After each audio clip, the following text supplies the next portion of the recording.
Sahabat Kudapan Pagi yang berbahagia, kita bertemu kembali dengan Sang Pitutur Channel yang akan berkisah tentang sang pemecah belah yang tidak lain adalah Biku Dewadatta. Kisah ini merupakan kisah yang ke-8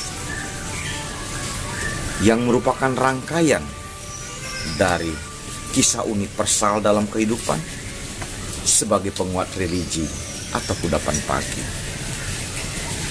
Namun sebelum saya menyampaikan kisah itu secara lengkap, saya ingin menyampaikan sebuah syair yang melekat dengan kisah Biku Dewadatta ini. Di dunia ini ia tersiksa. Setelah mati pun ia tersiksa. Pelaku kejahatan akan tersiksa di kedua alam. Sahabat Kudapan Pagi yang berbahagia, dikisahkan saat kehidupan Guru Agung, terdapat seorang biku yang bernama Dewadatta. Dewadatta ini tidak lain adalah sepupu Guru Agung itu sendiri. Akan tetapi Dewadatta memiliki perilaku, perangai yang sangat jelek, memiliki sifat iri hati yang sangat tinggi atas keberadaan Guru Agung. Bahkan dikisahkan Dewadatta ini berkali-kali mencoba mencelakai Buddha, ingin membunuh Guru Agung.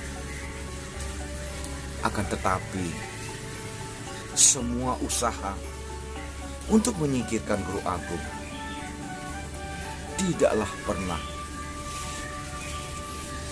memperoleh hasil.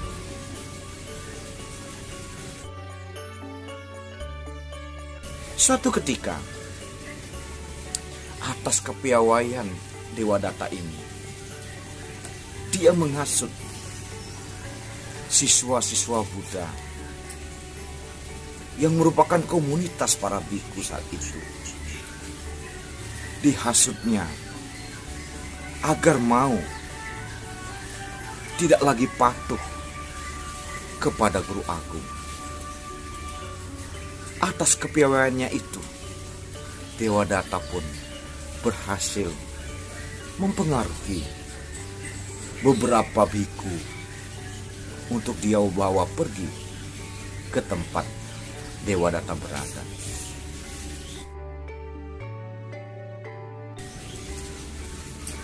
Biku-biku yang mengikuti Dewadatta tentu adalah siswa-siswa yang belum memiliki pengetahuan yang bijak, kemampuan dhamma yang baik, sehingga Dewadatta pun berhasil membawa pergi ke tempatnya.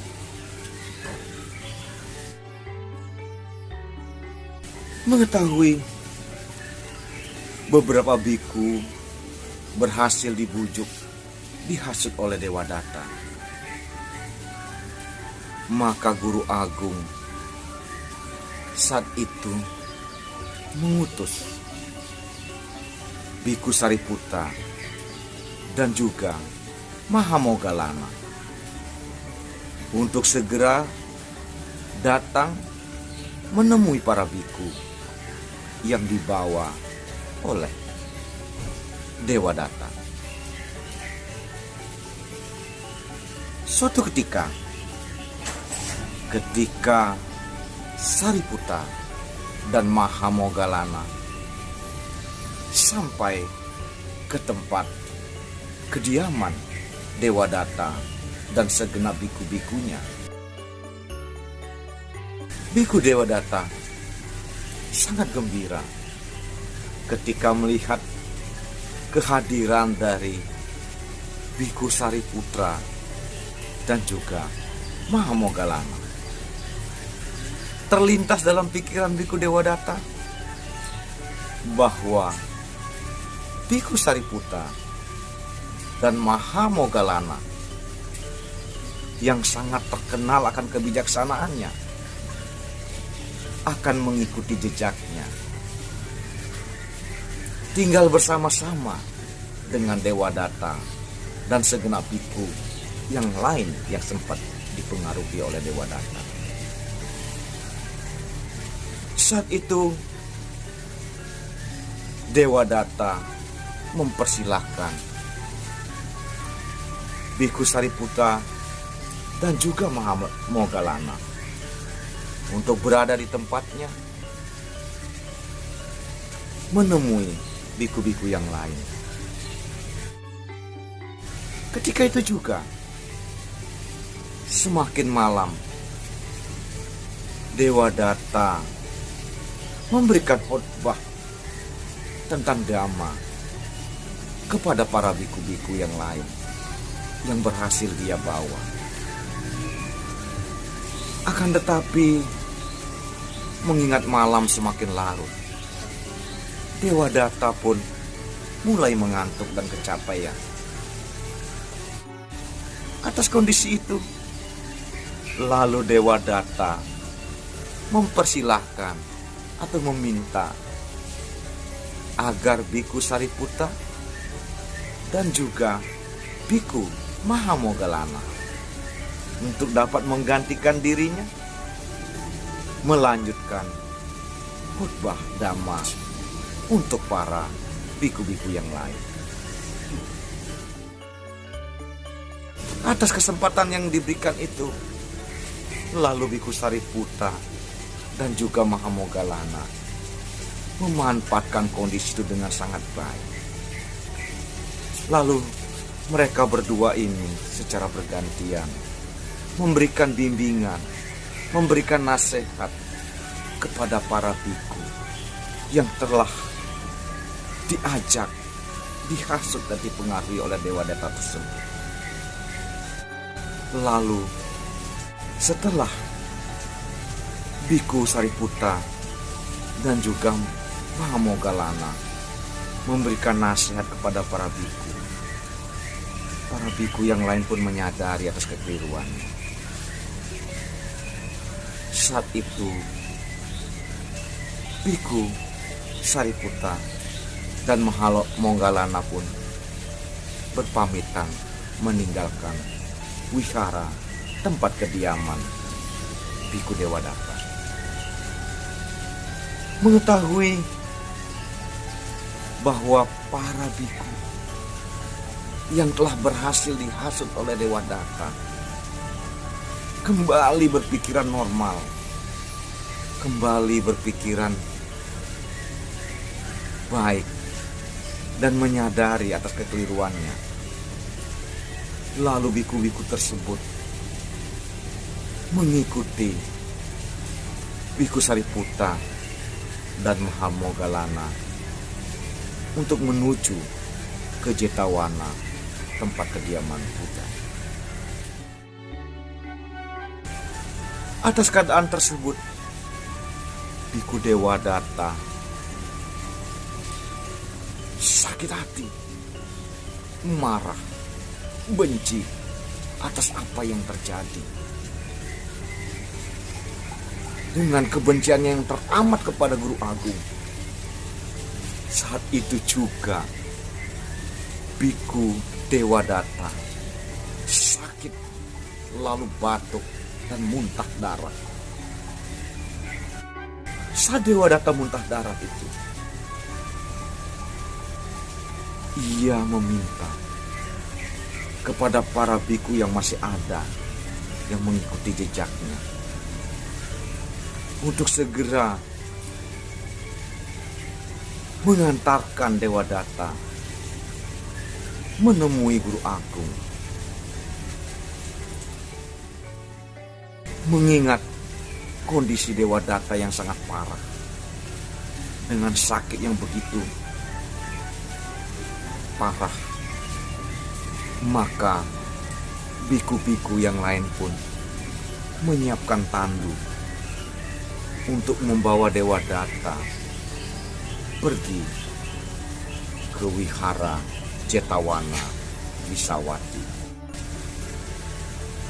Di dalam perjalanan yang cukup panjang dan cukup jauh, ketika sesampainya Dewa Data dan rombongan di Jetawana, Dewa Data pun berhenti dan meminta diturunkan dari tandu agar dia bisa istirahat lalu mandi di sebuah kolam yang ada di dekat tempat istirahat tersebut. Saat Dewa Data turun dari tandu, begitu Dewa Data menginjakkan kakinya di tanah, memijak bumi, saat itu tanah yang dipijaknya terbelah menjadi dua. Ketika itu juga Dewa Data tenggelam dan masuk dalam tanah, lalu tanah itu pun menutup kembali dan Dewa Data pun ditelan bumi. Saat dia masuk ke dalam tanah, terjepit oleh tanah, penderitaan luar biasa dihadapi oleh Dewa Data, dan dia pun berteriak-teriak meminta ampun, tapi semua sudah terlewatkan. Bumi pun menjepit dia lalu menelannya di dalam tanah. Sahabat kudapan pagi yang berbahagia, itulah kisah dari Dewa Data sebagai sang pemecah belah yang hilang di telan bumi akibat kejahatan. Kisah ini tentu dapat kita pahami atau bahkan bisa kita jadikan sebuah tenung bahwa dalam kehidupan ini, dimanapun kita berada, dimanapun dalam kita berorganisasi, seringkali kita bisa menemukan orang-orang yang memiliki perilaku seperti Dewa Data ini. Apa perilaku itu? Yang pertama, perilaku iri hati atas keberhasilan orang lain.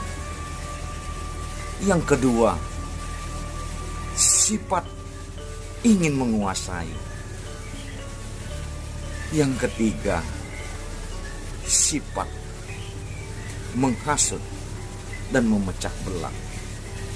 Ini terjadi dalam kehidupan kita. Kita sering melihat atas keegoisan seseorang, keinginan seseorang untuk berkuasa. Terkadang berbagai cara pun dilakukan untuk bisa meraih apa yang menjadi keinginannya. Sering kita melihatnya, hal-hal seperti ini terjadi di masyarakat, di sebuah organisasi, entah itu organisasi formal maupun tidak formal. Perilaku seperti Dewa Data yang memiliki potensi iri hati, menghasut dan memecah belah terjadi di sekitar kita. Sahabat kudapan pagi yang berbahagia, inilah yang dapat saya sampaikan atas kisah Dewadatta selaku sang pemecah belah. Tentunya semaksimal mungkin dimanapun kita berada, bahwa kedamaian, kerukunan, kesejahteraan jauh lebih penting daripada kita hanya mengutamakan kekuasaan dan kepentingan kita sendiri. Dalam sebuah kata bijak dikatakan, ia yang selalu hadir dan berpikir hanya untuk kepentingan negara bangsanya dan bukan untuk kepentingan dirinya, ialah yang pantas disebut seorang negarawan. Inilah satu bentuk perwujudan manusia yang perlu kita dekati, kita temui untuk mendamaikan sebuah bangsa. Dan bukan sebaliknya, adalah figur-figur yang bisa memecah belah kita semua menjadi cerai-berai. Demikian kisah ini. Semoga kisah Dewadatta sebagai sang pemecah belah ini dapat memberikan makna dalam kehidupan kita untuk berjalan lebih baik lagi. Terima kasih. Salam kudapan pagi.